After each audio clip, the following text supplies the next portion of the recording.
To je idealna soseska, kjer so v obliki konjske podkve pravzaprav zelenice razdeljene na atrije k stanovanjem, potem del tega k posameznemu bloku in v sredi te podkve je pa seveda skupno zemljišče v lasti vseh teh blokov, ki so okrog te podkve.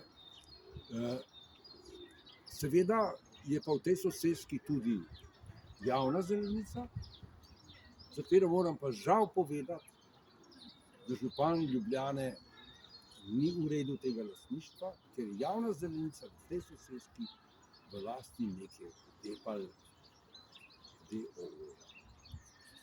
Edina dobro oskrbljena, vendar premajhna, je pa zelenica, ki se ji reče pod spominom tovarištva, to je zeleni prstan okrog cele Ljubljane in s tem se tako zeleni sistem te soseske združi seveda z mestnimi zelenimi sistemi. Ta trenutek nastopa ena situacija, ko se bodo morali prebivalci te soseske boriti z enostavnim prijemom, ki se ji reče.